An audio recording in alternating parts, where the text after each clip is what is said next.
Welcome to the Red Card Football Channel. Today we're discussing Manchester City's dramatic 2-1 win over Aston Villa in the Premier League today. The game started off incredibly interesting as Rashford hit the post with 18 seconds on the clock after an excellent through ball by an Aston Villa midfielder. But Manchester City took the lead after Marmoush dribbled several defenders, got to the byline, crossed the ball inside the box. Bernardo Silva had a weak shot, but Emiliano Martinez gets my red card as he didn't save the shot and it squirmed through his hands to go in the back of the net to make it 1-0 for Manchester City. But 11 minutes later, Aston Villa controversially got an equalizer, as a penalty was given for an alleged foul on Ruben Diaz on Ramsey. For me, it could be given or not given. I think Ruben Diaz didn't try to initiate contact and Ramsey initiated contact, but there was enough contact there to be given a penalty, so I think any call there would have been fair. The penalty kick was given. Marcus Rashford buried it to make it 1-1.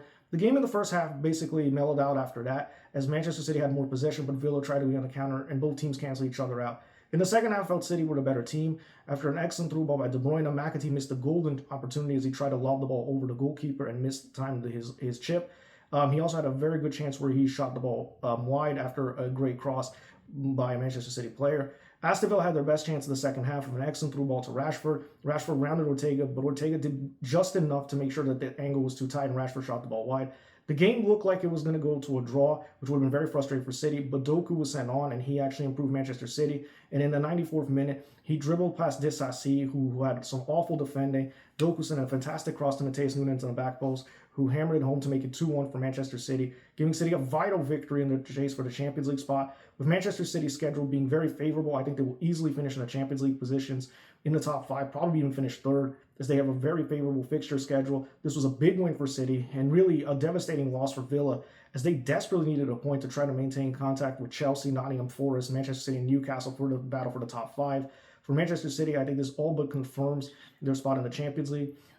They had great performances and improved throughout the season after their elimination to Real Madrid in the Champions League. And they have a big FA Cup semi-final, and I think this will give Guardiola's team a lot of confidence against the Nottingham Forest team that, although are in the top 4, have had a bit of a downward spiral in form.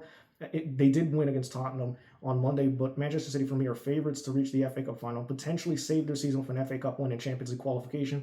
Although it's been a very difficult season for Guardiola relative to his previous successes, this season could still finish on a high, finishing in the top 4 and also winning potentially the FA Cup. As for Aston Villa, it was a really painful loss because they were a minute away from potentially getting a point at Manchester City.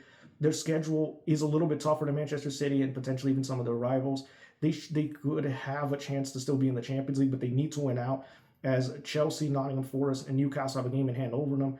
But they also have an FA Cup semi-final, which I think is very important for Villa, as Villa have not won a trophy since 1996 when they won the League Cup over Manchester United. So this will be a really big chance in the FA Cup semi-final against Palace. I think that's number 1 priority for them to try to win a trophy.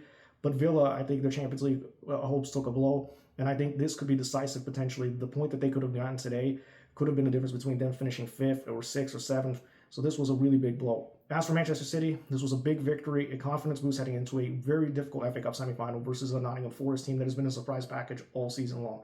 We'll see what happens with 2 epic FA Cup semi-finals, with Manchester City taking on Forest and Palace taking on Villa this weekend. Both of these teams could be affected not only the Champions League hopes, but potentially winning the FA Cup. That's all from analysis for today. I hope to see you next time.